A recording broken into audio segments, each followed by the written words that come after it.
Ladies, gentlemen, water, water, everywhere, nor any drop to drink.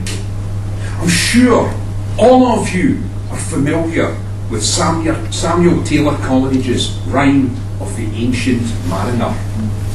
Well, despite this accent, I live in the southeast of this great land. And like the Ancient Mariner, we have water, water, everywhere, nor any drop to drink. So what our wise government suggested? 100,000 new homes. The problem of where to find water for 100,000 new homes weighs as heavily on us as did the albatross around the neck of the Ancient Mariner. Already this year, 7 water authorities have introduced hosepipe bans. Yet we need more water.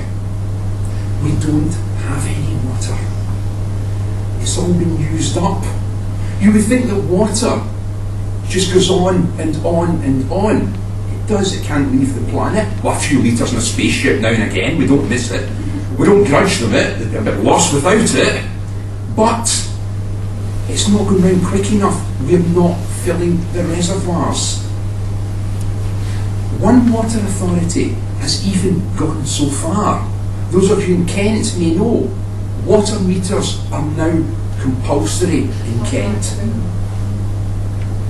Water meters being compulsory, I think, could well be the first step on the road to rationing.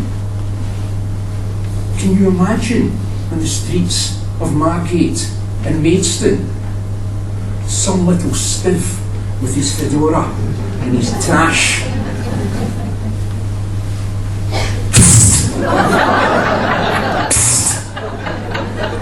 Do you want to buy some water?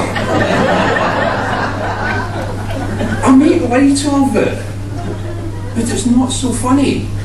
Each person in the country uses 50,000 litres of water a year. That's 2 full road tankers.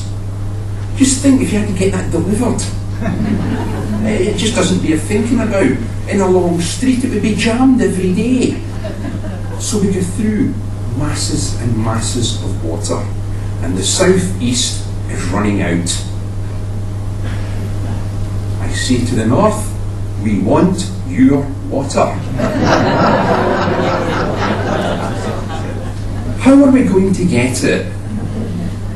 I'll tell you in a moment. But first, just in case you come up with any other harebrained schemes, like desalination, because we've got more salt water than anybody else, it's very, very expensive. Ask the Arabs and the Israelis. They can't afford it. Another harebrained scheme is to tow some icebergs down from the Arctic and stick them in a dry dock. A feasibility study was done by Israel, and it was only marginally more expensive than desalination. And that's because it's a bit warm on the way to Israel, and they kind of melt a bit. Down the North Sea it's not melting. So, how are we going to get the water? Can we pump it down? Well, no, because we need millions of gallons, and each gallon weighs 10 pounds. The weight of water to be shifted doesn't bear thinking about. What else can we do? Can we deliver it in those tankers? It's a lot of tankers and a lot of expense. We could copy a French scheme to deliver it through the canal system up and down the sluices at night. Okay, if you live in a canal boat it might get a bit rocky, but we would get your water. Would I drink water that had come through the British canal system? I've seen fish trying to get out of the British canal system. They've tried to commit harry-carry with a crushed up Coke can. I've seen shopping trolleys that look like life began on them, hanging the canals covered in slime. There'd need to be a lot of cleaning done. before I drank anything that passed through the canal system, and probably through the system of several canal users. The solution is simple and cost effective. Melons. I'm going to get an EEC grant to plant melons in the north, because it's not a crop that will add to the Green Mountain, and I can then transport those melons down south. You won't even notice your water going, and I can store them until we need to crush them. Having crushed the melons, I can ferment the pulp into eco-diesel and thereby pay for the transportation costs. Now see, there's people up the back there saying he's gone mad. But have I? We need to employ alternative thinking to the problem of water. We don't have enough water in the southeast, and we're trying to expand the country. So let me go back briefly to Planet Sensible and just make an appeal that's been made 1,000 times before. Do what your water authorities ask. It's not difficult. Don't put your dishwasher on with 2 plates and a spoon in it.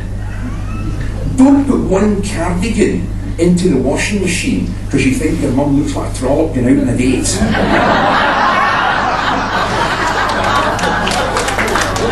Use things wisely. If you've got a dual flush toilet, bit of thought. When you use button 1, when you use button 2, work it out. There are lots of things you can do. A rain barrel in the garden. Plant some Mediterranean plants. Enjoy the climate change. Get water from the north somehow, we'll work it out. Other government schemes? Take a shower. Bath with a friend. Incidentally, ladies, if you haven't got a friend, I'm in room 504. All I ask is that you just give some consideration and some thought to water, which after all is the bringer of life to each and every one of us.